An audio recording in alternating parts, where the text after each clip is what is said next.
بسم الله الرحمن الرحيم والصلاة والسلام على أشرف المرسلين. Prime Ministers, Mr. Minister, Mr. Chair, dear Mr. Harb, ladies and gentlemen, I'd like first of all to, of course, express once again my honor to address the audience in this on this closing ceremony of the prestigious MEDays on its 16th edition, which is already a big achievement and it deserves your applause once again.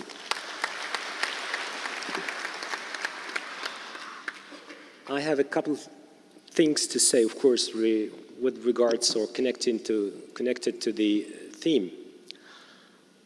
I think that I will say basically two things.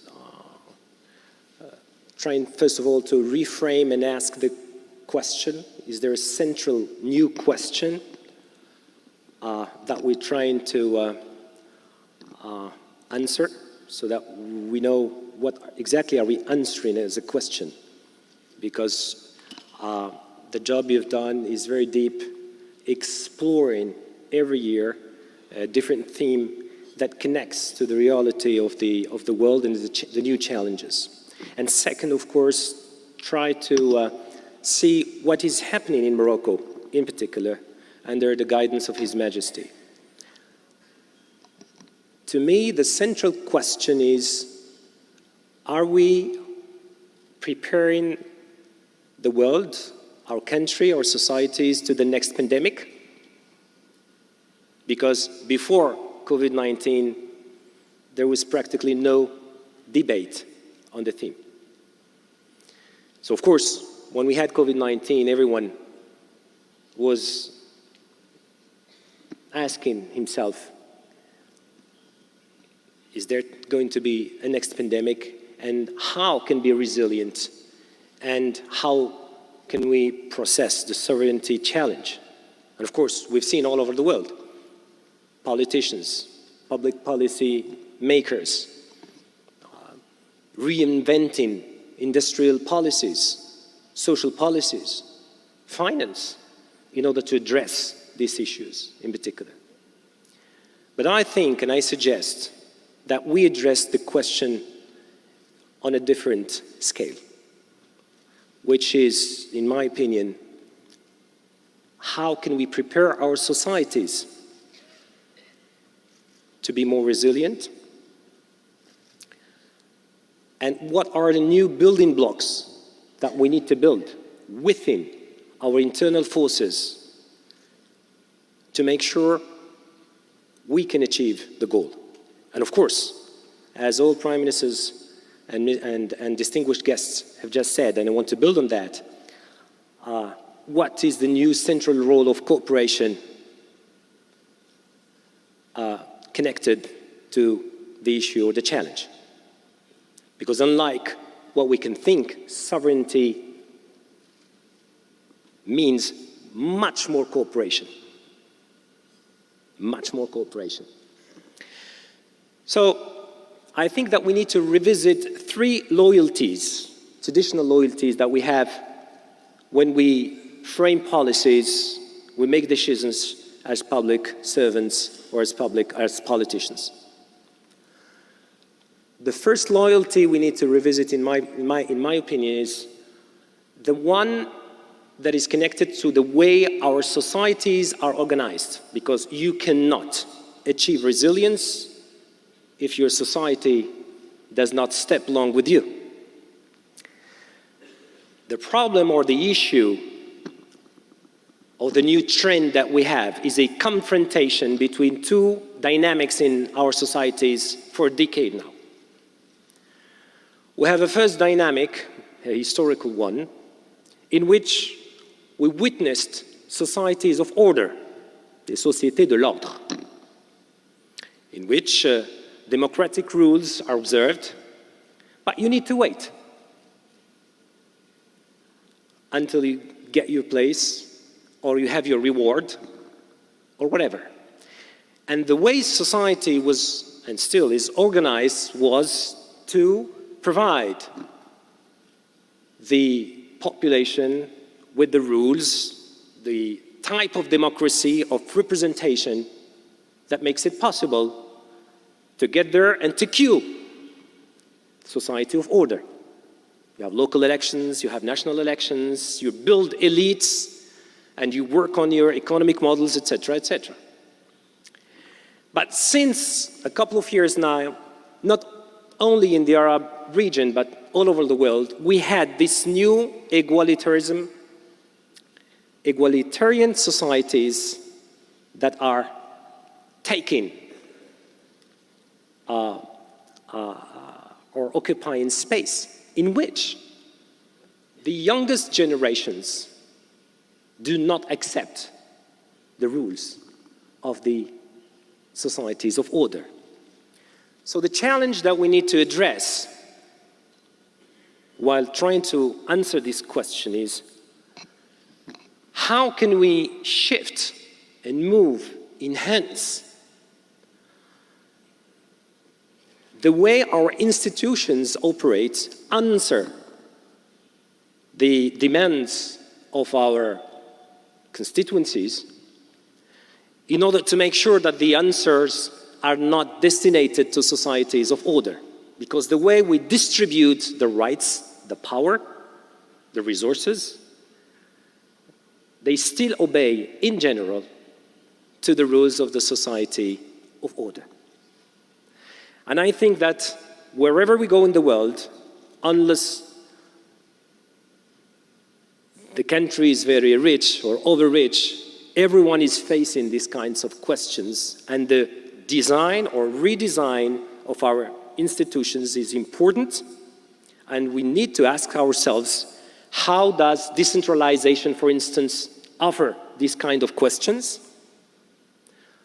How does the civil society, or how can civil society contribute into the design of the society of the new generation of societies, instead of solely the public services and the government and the other, let's say, components of government, be it at the central or the local or regional level. Of course, we don't have much time to elaborate, but this is one of the major questions. I think that we still need to use the human ingenuity in order to try to find practical answers. The new development model, triggered by His Majesty, brought to the table this central question. How? We have this proposition in the new development model where we say, we cannot ignore the new central role of civil society. But the question is how? And the public and the decision makers need to find a practical way, an impactful way to make it happen in important areas such as, for instance, the care industry. If you want to have a resilient society, care industry needs to work in your country. Solidarity needs to work in your country. Inclusion needs to work in your country. Do you think that the mindset of the public servants is 100%? Does it fit 100% to these kinds of concepts and the consequences, how to implement them? I'm not sure. But the people coming from the public, from the civil society can do. But they need to get much more professionalized in order to deliver these kinds of services under a new dynamic. The second loyalty that we need, in my opinion, to revisit is the loyalty, and it's been said, to cooperation and international cooperation and multilateralism, etc. Of course, there is so much to say to this regard. And there are so many hurdles, so many problems, so many questions. But we've witnessed these last years that it is possible sometimes to operate new ways of collaboration that are not necessarily under the conventional wisdom of the institutions of 1945. And what you've done with this very specific, distinguished guests is an original path to connect differently. Historically, Morocco and the Commonwealth, we were not that close. But today, you're here, you're expressing yourselves, and we're listening to you. You know much more our country, and we know much more your countries. And it's important to see, with every single country, what are the specific areas where we can collaborate, and it fits the resilience and the sovereignties. The third, loyalty we need to revisit and question is the loyalty to the conventional economic policies. Because by the end of the story, if we are facing a crisis, a pandemic, an international geopolitical crisis, whatever, there will be direct impact on the people, on their social lives, on the economy. We could have made the choice in our country to stick to the traditional sectors and industries, and I'm sure Mr. Minister will elaborate on that. But we've made the choice, hard choice, to open up to what will define the future, even if from a technological way, from a human resources way, from a financial way, we're not maybe the best, but we believe in ourselves when, under His Majesty's guidance, Morocco starts a huge program on green hydrogen, for instance. When they're under His Majesty, we have major shifts and major investments and major political hard work to make it happen. But if you want to revisit the loyalty to the traditional economic policies, of course, we know the stories that we read everywhere. Structural change, shift from services to industry, but complete with industry, with services, of course. But we absolutely need to make sure that these shifts, that the risks that we're taking when we are reallocating resources in investment for hydrogen instead of other stuff, we can do all this change in a peaceful way. So social peace is very, very important. This is why His Majesty also launched a very big dynamic on what we call the social state,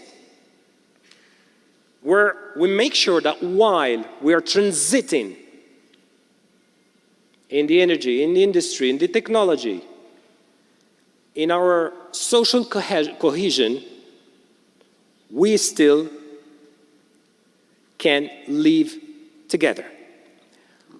There are tools for that. Social dialogue is one of them.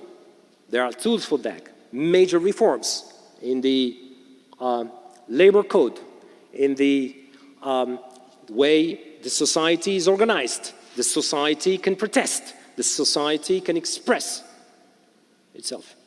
And this is exactly what we're doing in Morocco now.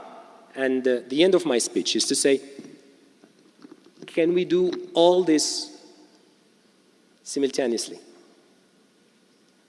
So, because this requires resources. This requires, of course, financial resources. This requires also political resources. This requires elites. This requires thinkers. This requires investors. And authorizations from the population, because you cannot build such a project without the adhesion of your own population. So you need to express the project and to make it tangible so that your own people believe in what you say. Alhamdulillah, as we say, thanks to God. In our case, we have these ingredients and these elements, and this connection between the people and His Majesty makes it possible.